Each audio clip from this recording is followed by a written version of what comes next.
Hello student. तो आज फिर हम क्लास 10th का लास्ट लेक्चर है हमारा मेटल और नॉन मेटल का। अभी तक हम लोगों ने मेटल और नॉन मेटल के बारे में बहुत सारी चीज़ों को देखा। तो ये हमारा अंतिम लेक्चर है इस चैप्टर का और इसमें हम लोग पढ़ने वाले हैं हाई रिएक्टिव मेटल्स को कैसे हम लोग अलग करते हैं, ठीक है। और इसके बाद कोरोजन एक छोटा सा टॉपिक है, उसको पढ़ लेंगे। तो इसके पहले वाले लेक्चर में हम लोगों ने देखा कि लो रिएक्टिव मेटल यानी निम्न अभिक्रियाशील धातुओं को हम कैसे अलग करते हैं। इसमें आपने देखा प्लैटिनम और गोल्ड था, जो कि अलग करने की आवश्यकता ही नहीं होती थी क्योंकि ये किसी से रिएक्ट ही नहीं करता है। कॉपर और सिल्वर हमारे पास में रहते थे या मरकरी रहता था हमारे पास में, तो ये सब सल्फाइड ऑक्साइड के केस में आसानी से उसको गर्म कर देते थे। मीडियम रिएक्टिव मेटल्स जो हमारे पास में थी, मध्यम अभिक्रियाशील वाली धातुएं जैसे जिंक, आयरन, लेड, इनको हम आसानी से या तो रोस्टिंग के द्वारा या कैल्सिनेशन के द्वारा यानी भर्जन या निस्तापन, दो अलग अलग प्रक्रियाओं के द्वारा इसको अलग कर लेते थे। भर्जन में क्या करते थे हम, जो हमारा सल्फाइड अयस्क होता है उसका इस तरीके से अलग करते हैं सल्फाइड अयस्क से मेटल को, और जो कैल्सिनेशन यानी निस्तापन होता है हमारा, उसमें हम कार्बोनेट अयस्क को अलग करते थे। तो अब लास्ट हमारा इसमें बच गया था हाई रिएक्टिव मेटल्स को कैसे अलग करते हैं। तो मैंने आपको बताया था कि जो हाई रिएक्टिव मेटल्स होते हैं वो ज़्यादातर साल्ट के फॉर्म में पाए जाते हैं। जैसे हाई रिएक्टिव मेटल्स कौन कौन से हैं, पोटेशियम है, ठीक है, सोडियम है, कैल्शियम है, मैग्नीशियम है, एल्यूमिनियम है, ठीक है, यहाँ तक हाई रिएक्टिव मेटल्स हैं। तो जैसे आप बात करें Na की, तो Na हमेशा कैसा पाया जाएगा, मिनरल्स के रूप में, ये साल्ट के रूप में पाया जाता है NaCl, ठीक है, इस तरीके से। जैसे सोडियम का साल्ट यानी सोडियम क्लोराइड के फॉर्म में, या कैल्शियम की बात करें तो ये भी कैल्शियम क्लोराइड CaCl2। मैग्नीशियम की बात करें आप तो मैग्नीशियम भी मैग्नीशियम क्लोराइड के फॉर्म में। तो ये ज़्यादातर क्लोराइड के फॉर्म में यानी अपने साल्ट के फॉर्म में पाए जाते हैं। कौन, हाई रिएक्टिव मेटल्स। या कभी कभी ये ऑक्साइड के फॉर्म में भी पाए जाते हैं। जैसे ऑक्साइड के फॉर्म में कौन, एल्यूमिनियम ज़्यादातर ऑक्साइड के फॉर्म में पाया जाता है Al2O3। तो आखिर इसको हम अलग कैसे करते हैं। तो अभी तक हमने जब तक देखा था कि मीडियम रिएक्टिव मेटल्स और लो रिएक्टिव मेटल्स जो है हमारे पास में, मध्यम अपक्रियाशील धातुएं और निम्न अपक्रियाशील धातुएं जो है ज़्यादातर कार्बोनेट के फॉर्म में पाई जाती थी या फिर सल्फाइड के फॉर्म में पाई जाती हैं। लेकिन यहाँ पे हम देख रहे हैं क्लोराइड के फॉर्म में और ऑक्साइड के फॉर्म में पाई जा रही हैं। तो इसका हम करते क्या है कि वहाँ पे कैल्सिनेशन या रोस्टिंग करते थे, ठीक है, या सीधा गर्म करते थे। लेकिन यहाँ पे एक अलग प्रोसेस है, यहाँ पे हम करेंगे इलेक्ट्रोलिसिस इन मॉल्टेन स्टेज, यानी गलित अवस्था में विद्युत अपघटन करने वाले हैं। किसका, इसके क्लोराइड का, ठीक है, मेटल क्लोराइड का या मेटल ऑक्साइड का। तो ज़्यादातर हम बात करें क्लोराइड के केस में, जैसे ही हम इसका गलित अवस्था में विद्युत अपघटन करेंगे तो हमको फाइनली क्या मिल जाएगा, प्योर मेटल, शुद्ध धातु हमको यहाँ पे मिलेगी। ध्यान देना। तो इलेक्ट्रोलिसिस में हम करते क्या है कि एक हम बड़ा सा कंटेनर ले लेते हैं इस तरीके से। एक कंटेनर लेने के बाद क्या करेंगे, उसमें हम इलेक्ट्रोड को रख देंगे। इलेक्ट्रोड आप समझते होंगे क्या है। इलेक्ट्रोड में हम लोग दो चीज़ें लेते हैं, एक हमारा क्या होता है, एनोड होता है, और एक हमारा कैथोड होता है। मान लो ये हमारे पास में क्या है, ये हमारा एनोड है और इसके बगल हम एक और इलेक्ट्रोड लेंगे जिसको क्या बोलते हैं हम, कैथोड।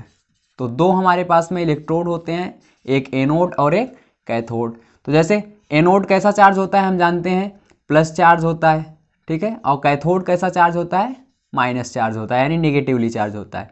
दोनों को हम एक बैटरी से जोड़ देंगे इस तरीके से। अब क्या करने वाले हैं इसमें हम, इसी इलेक्ट्रोड में या इस कंटेनर में हम क्या भरने वाले हैं, इलेक्ट्रोलाइट्स। किसके फॉर्म में, जिसका हमको इलेक्ट्रोलिसिस करना है, जिस साल्ट का। मान लो हमको NaCl लेना है, ठीक है, मान लो हमें NaCl हमको मिला, सोडियम का क्लोराइड मिला। अब इसमें से सोडियम को कैसे अलग करेंगे, इसके लिए हम क्या करेंगे, NaCl को एक्वस सॉल्यूशन लेंगे यानी जलीय विलयन लेंगे, जल में इसको घोल लेंगे। घोलने के बाद इसी कंटेनर में इसको भर देंगे हम अच्छे से। तो ये हमारे पास में क्या है, इसमें NaCl इसमें भरा हुआ है कंटेनर के अंदर। और NaCl लेने के बाद हम इलेक्ट्रोड इसमें लगा देंगे और बैटरी से करंट इसमें फ्लो कराना स्टार्ट कर देंगे। अब जैसे ही करंट इसके अंदर आएगा तो ये इलेक्ट्रोलाइट ब्रेक होगा, ठीक है, NaCl ब्रेक होने लगेगा। किसमें किसमें, आप जानते हैं NaCl ब्रेक होगा तो Na प्लस में और Cl माइनस में ना, ऐसा कुछ होने वाला है। तो NaCl Na plus Cl minus में ब्रेक होने वाला है। तो आप जानते हैं कि अगर हमारे पास में कोई कैथोड जो कि माइनस चार्ज है तो उधर अट्रैक्ट होने लगेगा कौन सा, पॉजिटिव पार्ट इसका, यानी Na हमारे पास में प्लस किधर जाने लगेगा, कैथोड के पास, सारा Na+ हमारे पास में कैथोड के पास आ जाएगा। और एनोड के पास कौन आएगा? एनोड के पास आने वाला है हमारे पास में Cl-। ठीक है, तो सारे Cl- जो है हमारे पास में एनोड की तरफ आ जाएंगे और कैथोड की तरफ Na+ चला जाएगा। अब क्या होगा सर? तो आप देख रहे हैं बैटरी से ये कनेक्ट है, बैटरी का निगेटिव टर्मिनल कैथोड से कनेक्ट है, यानी माइनस इलेक्ट्रॉन यहाँ से आएंगे। ठीक है, इलेक्ट्रॉन कहाँ पे आने वाले हैं? कैथोड के पास। तो जैसे ही इलेक्ट्रॉन इसमें आएंगे तो इस इलेक्ट्रॉन को एक्सेप्ट करेगा Na+, तो बनाएगा क्या? आप देखिए यहाँ पे ध्यान से, Na+ है हमारे पास में, वो इलेक्ट्रॉन को ले लिया, एक प्लस था, एक इलेक्ट्रॉन लिया और Na हमारा सोडियम मेटल बन गया। ठीक है, इसी तरीके से जो क्लोरीन है हमारे पास में, ये क्लोरीन क्या करेगा? Cl- chloride ion, chloride ion क्या करता है? इलेक्ट्रॉन को निकाल देगा, एक इलेक्ट्रॉन किसी को दे देगा। तो जैसे दो क्लोराइड आयन हमारे पास में मिले और दोनों ने इलेक्ट्रॉन निकाला तो Cl2 गैस बनेगी और दो इलेक्ट्रॉन हमारे पास में निकल जाएंगे। ठीक है, तो हमारे पास दो चीज़ें मिली यहाँ पे, एक तो सोडियम और दूसरा क्लोरीन गैस। तो अब यहाँ पे बताने वाली बात यह है कि कैमरे में, एक सेकेंड, कैमरा थोड़ा सा दिखाई नहीं दे रहा है आपको, तो इधर देख लीजिए। तो Cl- क्या है? Cl2 में कन्वर्ट हुआ और दो इलेक्ट्रॉन हमारे पास में दे दिया। तो इसको मैं थोड़ा सा ऊपर लिखता हूँ, कैमरे में आ नहीं रहा था तो थोड़ा सा बगल लिखता हूँ इसको। तो क्या बताया मैंने कि Cl- इलेक्ट्रॉन दे दिया और दो Cl- थे तो Cl2 गैस हमारे पास में बनी और दो इलेक्ट्रॉन यहाँ से निकल गए। तो दो अलग अलग प्रोसेस हो रही हैं, देख रहे हो। एनोड पे क्या हो रहा है? Cl- इलेक्ट्रॉन को दे के Cl2 गैस बना रहा है और कैथोड पे क्या हो रहा है? Na+ इलेक्ट्रॉन को लेके सोडियम बना रहा है। तो इस तरीके से यहाँ पे कैथोड के नीचे क्या इकट्ठा होने लगेगा? कैथोड के नीचे हमारे पास में सोडियम इकट्ठा होने लगेगा और ये सोडियम क्या होगा? प्योर होगा, एकदम प्योर मेटल। तो ये है हमारे पास में इलेक्ट्रोलिसिस, इसी को बोलते हैं हम लोग विद्युत अपघटन। ठीक है, विद्युत अपघटन यानी विद्युत के द्वारा हमने इस NaCl को अपघटित कर दिया, ब्रेक कर दिया। ठीक है, तो यही है इलेक्ट्रोलिसिस। तो इसमें क्या होता है कि आपसे बस इतना ही पूछा जाता है इसमें कि एनोड पे क्या बनता है, या पूछ लेगा कि मेटल आखिर किस किस इलेक्ट्रोड के नीचे मेटल इकट्ठा होता है। तो मेटल जो होता है हमारे पास में कैथोड के नीचे इकट्ठा होता है। कैथोड के नीचे आप देख रहे हैं, क्योंकि कैथोड माइनस चार्ज होता है। ठीक है, और माइनस के पास ही Na+ आएगा और हम जानते हैं मेटल हमेशा प्लस चार्ज होता है, तो वो माइनस के पास आएगा, यानी कैथोड के नीचे प्योर मेटल जमा होगा और एनोड के नीचे अगर क्लोराइड हमारे पास में है, ठीक, अगर क्लोराइड है, हाई रिएक्टिव मेटल्स का क्लोराइड है तो क्लोरीन गैस निकलेगी। अगर क्लोराइड नहीं होता, ध्यान देना, अगर क्लोराइड नहीं होता, ये होता हमारे पास में क्या? एल्यूमिनियम का ऑक्साइड होता, तो ये भी ऐसा ही होता, Al+++ में ब्रेक होता है एल्यूमिनियम ऑक्साइड, और किस में ब्रेक होता? ऑक्सीजन O- में। तो यहाँ पे क्लोरीन गैस की जगह ऑक्सीजन गैस निकलती। ठीक है, अगर ऑक्साइड होता, जैसे एल्यूमिनियम का ऑक्साइड होता, तो उससे हमको एल्यूमिनियम प्योर मिल जाता कैथोड के नीचे, और एनोड में क्या होता? ऑक्सीजन गैस लिबरेट होती है। अगर क्लोराइड है तो क्लोरीन गैस लिबरेट होगी। तो ये है हमारे पास में इलेक्ट्रोलिसिस, बहुत ही सरल था ये। ठीक है, हाई रिएक्टिव मेटल को अलग करना बहुत ही आसान होता है। थोड़ा सा आपको दिक्कत हुई होगी हमारे पास में मीडियम रिएक्टिव मेटल्स जो थे, जिसमें आपने कैल्सिनेशन और रोस्टिंग पढ़ा, वो भी ज़्यादा हार्ड नहीं है। एक बार आप रिवाइज कर लीजिए प्रीवियस लेक्चर को आपको आसानी से समझ में आ जाएगा। तो अब ये बातें आपको क्लियर हुई, तो इसके आगे चलते हैं। इसके आगे हमको ये बताना है कि सर ये जो मेटल मिला, हमने आपने अभी बताया कि इलेक्ट्रोलिसिस के द्वारा जो मेटल मिलता है वो तो प्योर है। तो क्या जो हम लोगों ने इसके पहले वाले लेक्चर में देखा कि मध्यम अभिक्रियाशील धातुएं और निम्न अभिक्रियाशील धातुओं के द्वारा जो धातुएं मिली थी हमको, ठीक है, वो कैसे मिला? वो क्या प्योर होता है?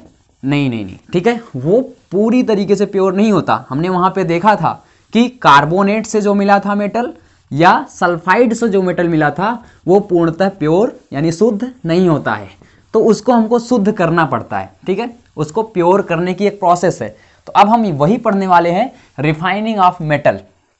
ठीक है, धातुओं की शुद्धिकरण, यानी धातुओं को कैसे हम क्या करते हैं? प्योर करते हैं। तो देखिए, रिफाइनिंग ऑफ मेटल में एक ही प्रोसेस है हमारे पास में जिससे हम रिफाइन करते हैं मेटल्स को। वो प्रोसेस का नाम है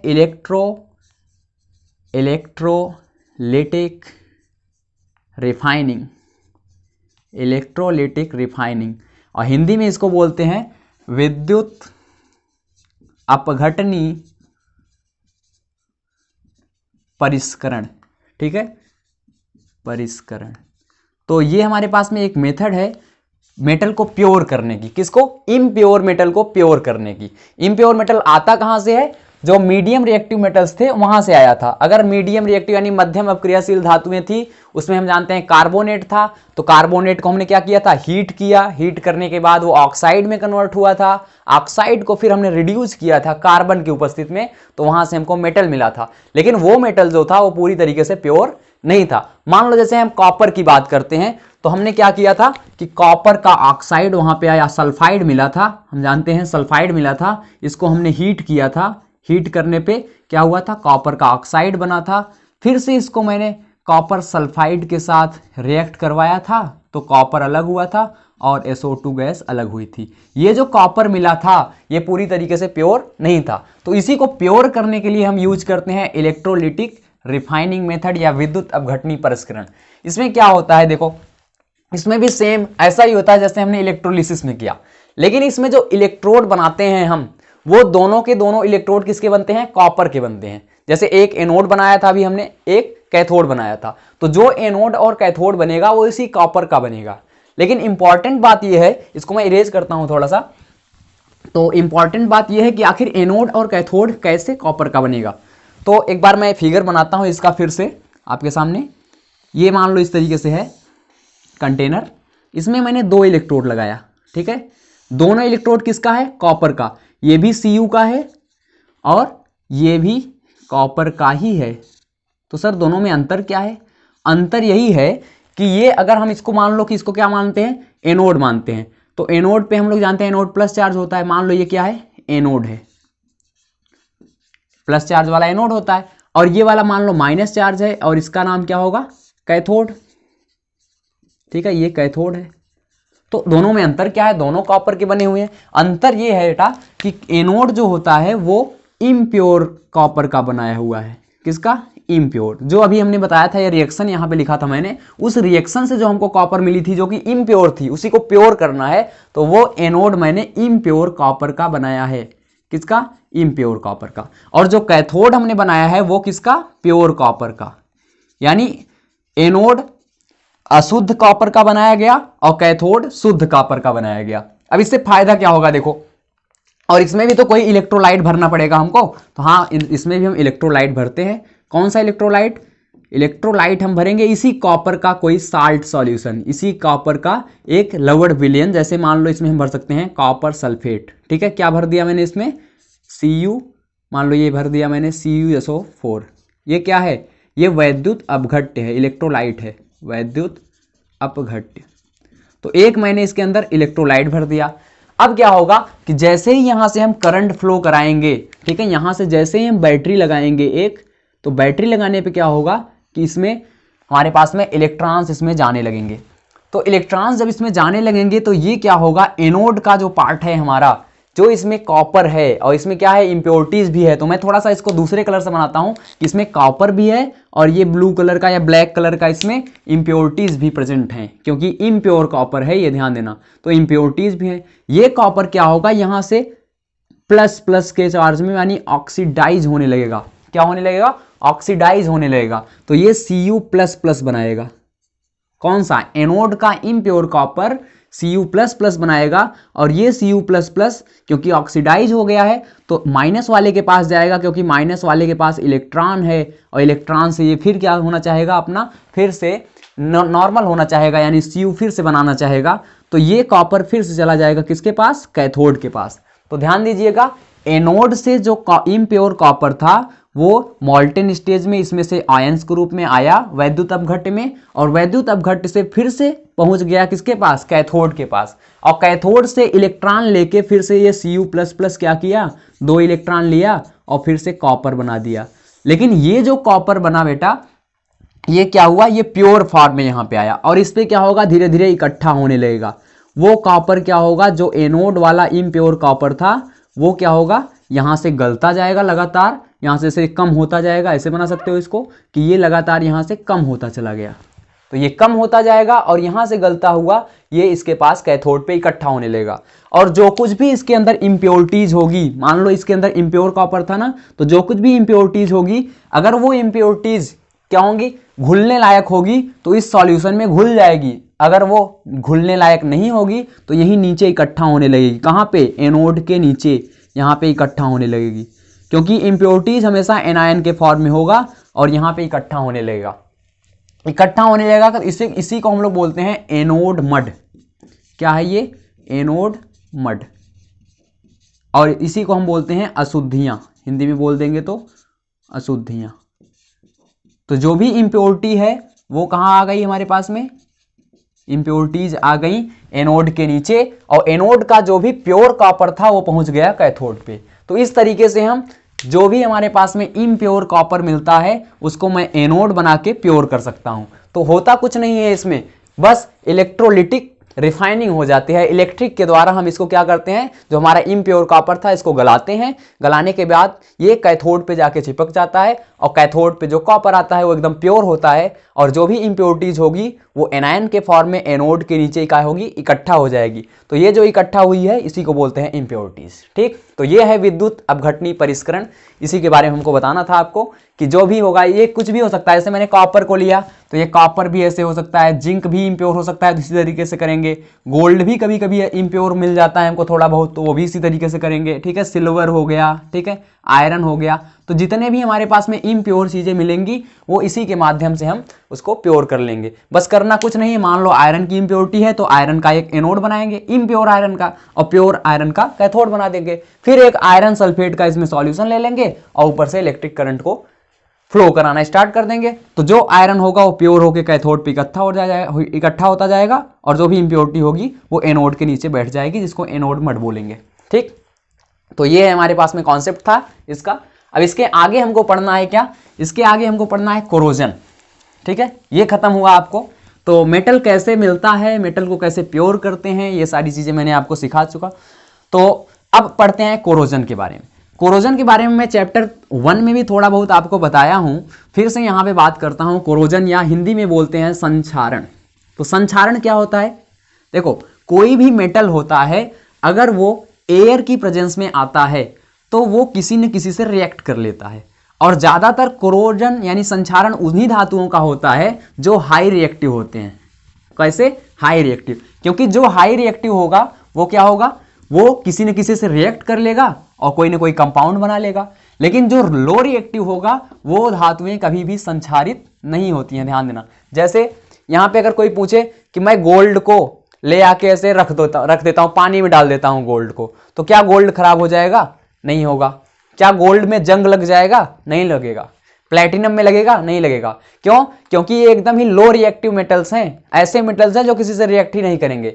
जब किसी से रिएक्ट ही नहीं करेंगे तो उनमें जंग कहां से लगेगा, जंग तो उनमें लगेगा या रिएक्ट तो वो करेंगे जो हाई रिएक्टिव होंगे या मीडियम रिएक्टिव होंगे। जैसे हम जानते हैं लोहे में जंग लग जाता है, ठीक, लोहे में जंग लगता है। और आपको पता होगा कि यहां तक कि सिल्वर, क्या है सिल्वर, एजी भले ही लो रिएक्टिव है, ध्यान देना, लेकिन मैंने बताया है कि केवल गोल्ड और प्लेटिनम किसी से कोई रिएक्शन नहीं करेंगे, इन्हीं दोनों में जंग नहीं लगेगा। एजी में भी लग सकता है लेकिन उसको जंग नहीं बोलते, हम उसको क्या बोलते हैं, देखो एजी को जब अगर हम वायु में खुला छोड़ देते हैं, एजी मतलब सिल्वर, चांदी को, तो चांदी को जब हम वायु में छोड़ देते हैं खुला तो वायु में कुछ सल्फर प्रेजेंट होता है। ठीक है, कुछ सल्फर प्रेजेंट होता है, वो सल्फर इसी एजी से रिएक्ट कर लेता है और बना लेता है क्या, Ag2S। इसको बोलते हैं सिल्वर सल्फाइड। क्या है ये, सिल्वर सल्फाइड। तो सिल्वर सल्फाइड क्या होता है, ये ब्लैक कलर का होता है। कैसा, ब्लैक, काले रंग का होगा। तो यही ब्लैक जो काले रंग का सल्फाइड का लेयर बन जाता है उस सिल्वर की परत के ऊपर या सिल्वर के हमारे पास मेटल के ऊपर, इसी कारण हमारा सिल्वर कैसा हो जाता है, काला हो जाता है। तो चांदी का रंग काला हो जाना हवा में वो सिल्वर सल्फाइड के कारण होता है। सेम ऐसी ही प्रोसेस होती है हमारे पास कॉपर के साथ। आपने देखा होगा अगर कॉपर की कोई वायर वगैरह है और उसको हमने पानी वगैरह में या खुले में कुछ दिनों के लिए छोड़ दिया है तो वो हरे रंग की उस पर एक परत चढ़ जाती है। वो हरे रंग की परत कुछ नहीं होती, इसका मतलब कॉपर क्या हो रहा है, कोरोजन हो रहा है कॉपर का संक्षारण हो रहा है धीरे धीरे। और इसमें क्या होता है, ऐसे ही सिल्वर का संक्षारण हुआ तो वो काले रंग का हो गया, कॉपर का संक्षारण होगा तो वो ग्रीन कलर का हो जाएगा। इसमें क्या होता है, देखो इसमें कॉपर जो होता है जो एटमॉस्फेयर में, ये भी हवा में जो सल्फर था उससे रिएक्ट कर लिया था, और ये हवा में जो कार्बन डाइऑक्साइड होती है CO2, इससे रिएक्ट कर लेता है और कार्बन डाइऑक्साइड से कॉपर रिएक्ट करके बनाता है कॉपर कार्बोनेट। क्या बनाएगा? Copper carbonate. यही जो कॉपर कार्बोनेट है यही कैसा होता है? ये ग्रीन कलर का होता है, ग्रीन कलर का, हरे रंग का होगा ये। तो हरे रंग का ये होता है और काले रंग का हमारे पास में क्या? सिल्वर सल्फाइड होता है। इसी कारण जो होता है कॉपर के ऊपर एक ग्रीन कलर की लेयर चढ़ जाती है। ऐसे ही आपने देखा होगा जंग, ठीक है, ब्राउन कलर का, लोहे के ऊपर जंग लग जाता है जो कि भूरे रंग का होता है, लाल भूरे रंग का। उसमें भी सेम यही प्रोसेस है कि जो जंग होता है वो जैसे आयरन है हमारे पास में, ये ऑक्सीजन से और वाटर से रिएक्ट कर लेता है, ठीक है, और हमारे पास में बनाता है क्या? जंग, जो कि जिसका कलर कैसा होता है? Red brown, red brown. ये होता कुछ नहीं है, आयरन का ऑक्साइड होता है Fe2O3, इसी में कंटेनिंग XH2O लिख दो, XH2O, कुछ H2O भी मिल जाता है, इसको बोलते हैं हम लोग क्या? इसी को बोलते हैं हम लोग जंग या रस्ट। ये है रस्ट, यानी Fe+O2+H2O, दो चीजें मिलेंगी। आयरन के साथ कौन कौन मिलना चाहिए? ऑक्सीजन मिलना चाहिए और वाटर मिलना चाहिए। जब तक ऑक्सीजन और वाटर दोनों नहीं मिलेगा तब तक जंग नहीं बनेगा। और यही जो रस्ट यानी जंग होता है हमारा, इसका फार्मूला क्या है? Fe2O3.XH2O, X में 1H2O 2H2O जो भी हो सकता है। रेड ब्राउन कलर का होगा, ये लाल भूरे रंग का। आपने इसको तो देखा होगा, खूब देखा होगा, ठीक है। कोई भी लोहे की सामग्री रखी होती है उसमें जंग लग जाता है कुछ समय बाद, तो किसके कारण लगता है? वो ऑक्सीजन और जल के कारण। तो इसी के ऑक्सीजन और जल के कारण जो जंग लगता है, इस पे आपकी बुक में एक एक्सपेरिमेंट दिया है, मैं आपको इसको प्रूफ करके दिखाता हूं कि जब तक दोनों नहीं होंगे, जब तक ऑक्सीजन और वाटर दोनों नहीं रिएक्ट करेंगे आयरन से, तब तक जंग नहीं लगेगा। इसका एक आपकी बुक में क्या दिया है? एक्सपेरिमेंट दिया है, उसी को मैं थोड़ा सा यहां बताता हूं। तो देखो होता क्या है कि हम क्या करते हैं, 3 परख नली ले लेते हैं, 3 अलग अलग टेस्ट ट्यूब ले लेते हैं, ठीक है। एक परख नली में क्या करते हैं? पानी भर लेते हैं। मान लो यहां तक हमने पानी भर लिया और इसमें एक कील डाली, ठीक है। क्या कर दिया? एक परख नली ली, इसमें पानी भर लिया और इसमें एक लोहे की कील डाल दी, ठीक है। ये क्या है? H2O है, पानी। दूसरे में क्या किया मैंने? पानी तो लिया, यहां तक क्या है हमारे पास में? पानी है, लेकिन पानी के ऊपर मैंने तेल डाल दिया, ऑयल डाल दिया इसके ऊपर। यहाँ पे मैंने एक ऑयल भी डाल दिया। तो ऑयल पता है आपको क्या करता है? ऑयल क्या करता है आपको पता है? हवा नहीं जाने देगा, एयर इधर, ऑक्सीजन जो होगी नहीं जा पाएगी इधर, ठीक है। तो अब इसमें मैंने इसमें भी कील ले लिया एक, और उसको कील को यहाँ पे डुबो दिया है पानी के अंदर, और ऊपर से ऑयल भी डाल दिया। तीसरी वाली परख नली में हम क्या करेंगे कि इसको पूरी तरीके से यहाँ ऊपर से कार के टुकड़े से बंद कर देंगे, जिससे इसमें हवा वगैरह कुछ न जा पाए। और क्या करेंगे, इसमें एक कील लेंगे और यहाँ पे एक हम केमिकल रख देंगे, कौन सा? CaCl2, calcium chloride. यहाँ पे कैल्शियम क्लोराइड के कुछ टुकड़े रख देंगे, CaCl2, इसको क्या बोलते हैं? Calcium chloride. अब मैं बताता हूं आपको इसमें हो क्या रहा है। तो देखो, आप देखेंगे कि इसमें जंग लग जाएगा, इसमें जंग नहीं लगेगा, इसमें भी जंग नहीं लगेगा। कारण क्या है? देखो कि इसको मैंने पानी के अंदर रखा है आधा, आधा हवा में रखा है। देखो आधे कील को मैंने बाहर निकाला हुआ है, आधे कील को पानी में रखा है। तो पानी में रखने से कील में पानी भी, वाटर भी चला जाएगा, और ऊपर खुला छोड़ के रखा है तो इसमें हवा भी आ जाएगी, यानी ऑक्सीजन भी आ जाएगा। तो जब हवा और पानी दोनों ने रिएक्ट किया तो इस पे क्या हो गया? जंग लग गया इस कील में। लेकिन इस वाली कील की बात करें तो इसको मैंने पानी में डुबो के रखा है एकदम, यानी पानी तो इसको भरपूर मिल रहा है, लेकिन ऊपर से मैंने क्या कर दिया है, इसमें ऊपर से मैंने इस पे ऑयल लगा दिया है, तेल रख दिया है पानी के ऊपर। तो तेल रखने थे, ऑक्सीजन इसके अंदर नहीं जा पा रही है, तो वो ऑक्सीजन नहीं जा रही है यहाँ पे। तो जब ऑक्सीजन नहीं गई, भले ही पानी है लेकिन ऑक्सीजन नहीं है, तो जंग नहीं लगा, ठीक। तीसरी कंडीशन मैंने क्या किया कि पानी तो नहीं डाला इसमें, ठीक है, पानी नहीं डाला, लेकिन इसके अंदर हवा भरी हुई है। हवा में क्या है कि हवा में नमी हो सकती है, हो सकता है हवा में कुछ पानी की बूंदें हों, ठीक है, जलवाष्प हो, तो उसको हटाने के लिए मैंने कैल्शियम क्लोराइड को इसमें डाल दिया। कैल्शियम क्लोराइड क्या करता है कि पानी में अगर जरा भी क्या होगा, पानी के अंदर जरा भी, सॉरी, हवा के अंदर जरा भी अगर वाटर वेपर्स इसमें पाया जाएगा, जलवाष्प पाया जाएगा, तो उसको क्या कर लेगा? एब्जॉर्ब कर लेगा, यानी हवा से पानी को खींच लेता है। कैल्शियम क्लोराइड इतना खतरनाक होता है। तो इसमें क्या है, इस हवा के अंदर जरा भी पानी नहीं है। हवा तो है, ऑक्सीजन तो है, लेकिन पानी उसमें नहीं है। तो अब देखो, यहाँ ऑक्सीजन थी, पानी नहीं था, फिर भी नहीं हुआ। यानी आप कह सकते हैं कि जंग लगने के लिए दो चीजें आवश्यक हैं। कौन कौन सी चीजें? हवा और पानी। तो अब देखिए, ये हो गया हमारे पास में संक्षारण, ठीक है। जंग कैसे लगता है मैंने आपको इसके बारे में बताया। अब एक हम आपको बताना चाहेंगे कि आखिर इस जंग को रोक कैसे सकते हैं, जंग लगने से हम रोक कैसे सकते हैं। तो इसको आप स्क्रीनशॉट ले लिए होंगे, नहीं लिए हैं तो बैक करके ले लीजिए। तो अब जंग लगने से रोकने के लिए हमको क्या करना पड़ेगा कि लोहे में जंग न लगे, क्या करें कि हम सिल्वर में न लगे, ठीक है। इसके लिए कई सारी मेथड्स हैं, कुछ मेथड्स मैं आपको बता देता हूं यहाँ पे, जो कि बहुत ही सिंपल है। आप क्लास और भी लोअर क्लासेस में इसको पढ़ चुके हैं। तो सबसे अच्छा मेथड है जंग लगने से रोकने के लिए कि हम क्या करें, पेंट लगा दें। तो प्रिवेंशन कैसे करेंगे हम लोग, प्रिवेंशन फ्रॉम कोरोजन, ठीक है, जंग से सुरक्षा। सबसे पहला है कि जंग से सुरक्षा के लिए हम लोग क्या करें, पेंटिंग कर दें, पेंटिंग, ठीक है, पेंट लगा दें। मान लो लोहे की कोई ऑब्जेक्ट है, लोहे का कोई सामान है, उसके ऊपर क्या करते हैं, पेंट लगा देंगे। पेंट लगाने से क्या होगा, ना तो उसके अंदर वाटर जा पाएगा, ना तो उसके अंदर एयर जा पाएगी, तो उसमें जंग नहीं लगेगा। दूसरा क्या कर सकते हैं हम, ग्रीजिंग, ठीक है, दूसरा क्या कर दें, ग्रीजिंग। ग्रीसिंग का मतलब होता है ग्रीस लगा दें। ग्रीस से भी यही होगा, ना तो उसके अंदर पानी जाएगा और ना तो उसके अंदर एयर जाएगा। तो जब पानी और एयर नहीं जाएगा तो जंग नहीं लगने वाला है लोहे की वस्तुओं पे। तीसरा हमारे पास में क्या है, ऑयलिंग, ठीक है। ऑयलिंग का मतलब होता है तेल लगाते हैं उसमें हम लोग, ऑयलिंग, ठीक है। लोहे की वस्तुओं के ऊपर क्या करें, ऑयल लगा देते हैं, फिर भी ऐसा नहीं होता। और चौथा वेरी इंपॉर्टेंट है गैल्वेनाइजिंग। क्या है, गैल्वेनाइजिंग। गैल्वेनाइजिंग क्या होता है, देखो इसको हिंदी में गैल्वनीकरण बोलते हैं। क्या बोलते हैं, गैल्वनीकरण। तो गैल्वनीकरण क्या होता है कि लोहे की वस्तुओं पर, लोहा हो या स्टील हो, लोहे या स्टील की वस्तुओं पर हम जिंक की परत चढ़ा देते हैं। जैसे मान लो ये आयरन का कोई भी हमारे पास में सामान है, किसका है, या ये तो लोहा है या हो सकता है ये स्टील हो। तो लोहा या स्टील के ऊपर हम क्या करते हैं, एक पतली सी परत चढ़ा देंगे एक दूसरे मेटल की, किसकी, जिंक की। ये इसके ऊपर हम चारों तरफ से क्या करेंगे, जिंक की पतली परत चढ़ा देंगे। तो ये किसका है, जेडन का।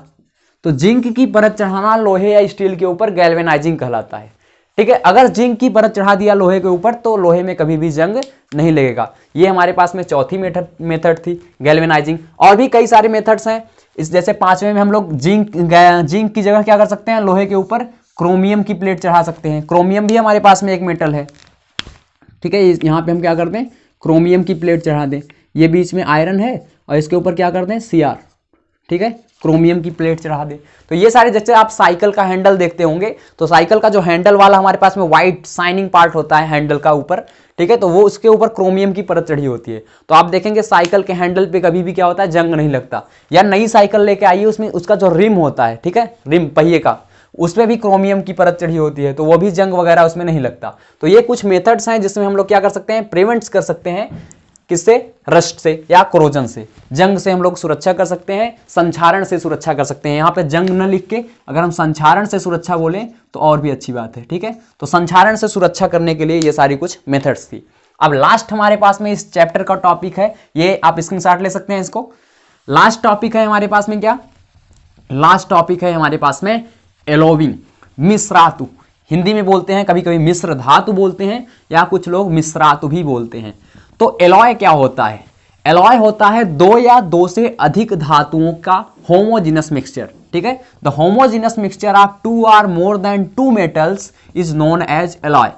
ये दो मेटल्स भी हो सकते हैं, या ऐसा भी हो सकता है कि एक मेटल हो दूसरा नॉन मेटल हो, उसको भी हम क्या बोलेंगे, एलॉय बोलेंगे। अच्छा, एलॉय बनाने से फायदा क्या है हमारा, एलॉय हम इसलिए बनाते हैं कि जो भी हमारे पास में जिस धातुओं की एलॉय बनाते हैं उसकी प्रॉपर्टी चेंज हो जाती है, केमिकल प्रॉपर्टीज चेंज हो जाती है। जैसे लोहे में हम कुछ और चीजें मिला दें तो उसकी केमिकल प्रॉपर्टी थोड़ी बहुत चेंज हो जाएगी। एक बहुत अच्छा एग्जांपल आपको बताते हैं कि जो Fe होता है, जिसका हम लोग कोई भी सामान बनाते हैं, साइकिल बनाते हैं, तो वो प्योर Fe नहीं होता है। उसमें क्या हम लोग ऐड करते हैं, कार्बन ऐड करते हैं, ध्यान देना, क्या ऐड करते हैं, कार्बन। Fe में कार्बन ऐड करते हैं, कितना, 0.05%। 0.05% कार्बन ऐड करने के बाद तब हम लोहे की सामग्री वगैरह बनाते हैं। क्योंकि जो प्योर आयरन होता है वो बहुत ही सॉफ्ट होता है। कैसा होता है, सॉफ्ट, लचीला होगा, तो उसका कोई सामान बनाएंगे तो वो पिघल सकता है गर्म होने पे, इसलिए हम इसमें कार्बन मिला देते हैं। तो कार्बन मिलाने के बाद जो Fe बनता है हमारा, वो कैसा हो जाता है, हार्ड हो जाता है, बहुत ही हार्ड हो जाएगा, ये सॉफ्ट होगा। तो इसको भी हम एलॉय बोल सकते हैं। एक मेटल है, दूसरा नॉन मेटल है। ध्यान देना, एक मेटल आयरन मेटल है, कार्बन नॉन मेटल है। तो मेटल और नॉन मेटल को मिला के भी हम लोग क्या बना सकते हैं, ये एलॉय हो गया हमारे पास में। तो एलॉय इसी को बोलते हैं मिश्र धातु।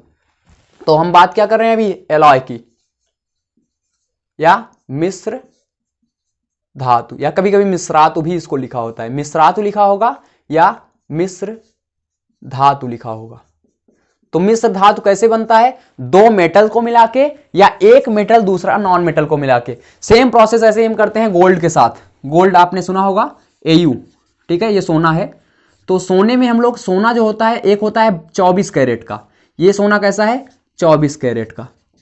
आपने सुना होगा 24 कैरेट का सोना और 22 कैरेट का सोना। तो 24 कैरेट के सोने में हम क्या करते हैं, मिक्स कर देते हैं किसको, या तो कॉपर को या तो सिल्वर को, यानी कॉपर या सिल्वर को मिक्स कर देते हैं। जब कॉपर या सिल्वर को मिक्स कर देते हैं तो कितना, 2 पार्ट, यानी 98 पार्ट हमारा गोल्ड होगा और 2 पार्ट जो होगा हमारे पास में कॉपर या सिल्वर होगा। तो इससे जो AU बनेगा हमारा वो क्या होगा, वो 22 कैरेट का हो जाएगा। 22 कैरेट का गोल्ड, 22 कैरेट का सोना। तो इससे क्या होता है कि ये जो 24 कैरेट का सोना होता है बहुत, ये भी सॉफ्ट होता है, मुलायम होता है। सॉफ्ट होने से अगर इसकी हम ज्वेलरी बना देते हैं तो वो ज्वेलरी टूट जाएगी पहनने से। लेकिन अगर सोना जिसमें हमने कॉपर या AG को, सिल्वर को मिक्स कर दिया है, यानी चांदी को या कॉपर को मिक्स कर दिया है, तो वो सोना 22 कैरेट का हो जाता है। हालांकि वो थोड़ा सा इम्प्योर हो जाता है, ये एकदम प्योर है 24 कैरेट वाला, लेकिन 22 कैरेट वाला इम्प्योर होता है। लेकिन बात इतनी है कि ये हार्ड हो जाता है, और इसकी अगर कोई भी हम ज्वेलरी बनाएंगे, कोई भी हम लोग, ठीक है, सोने की धातुएं वगैरह जो पहनने के लिए यूज किया जाता है, ब्रेसलेट वगैरह या कोई भी गले में, ठीक है, नेकलेस वगैरह, तो ये सारी चीज़ें हार्ड हो जाएंगी और वो टूटने से बच जाएगा। तो ये है हम लोग कुछ मिश्रात के एग्जाम्पल में बता रहा था आपको।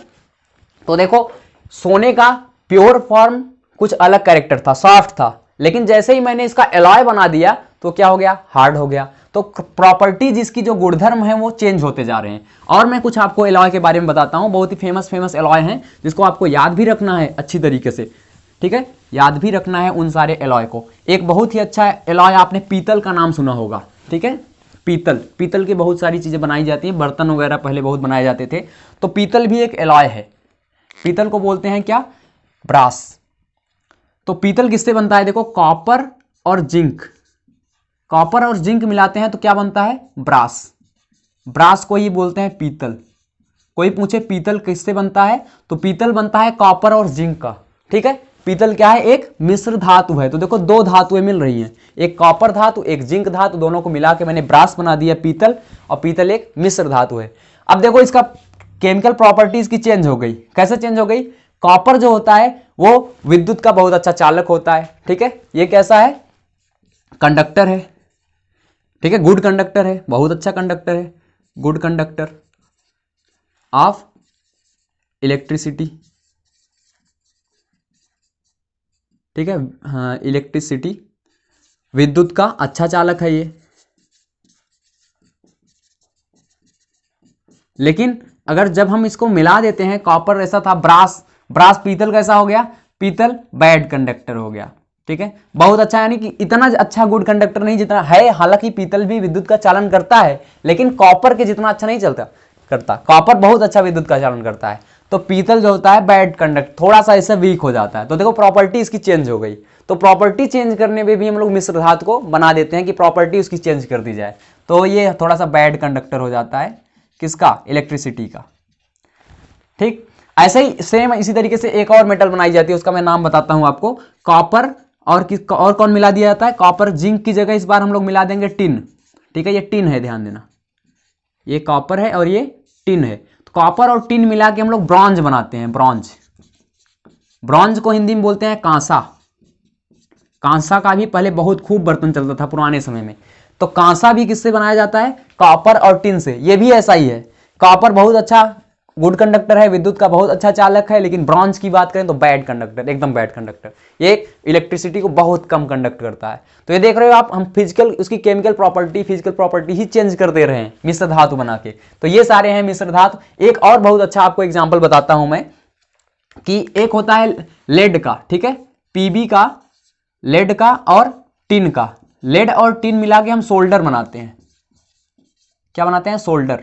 सोल्डर का नाम आपने सुना होगा, सर्किट्स वगैरह जो होते हैं, इलेक्ट्रिकल सर्किट्स, उसको जोड़ने के काम में आता है। दो तार हैं हमारे पास में, उसको अलग अलग उसको फ्यूज करने के काम में आता है। सोल्डर मशीन होती है, आप ध्यान दिए होंगे, तो उसमें रांगा, जिसको हम लोग हिंदी में बोलते हैं, ठीक है, इसको बोलते हैं रांगा।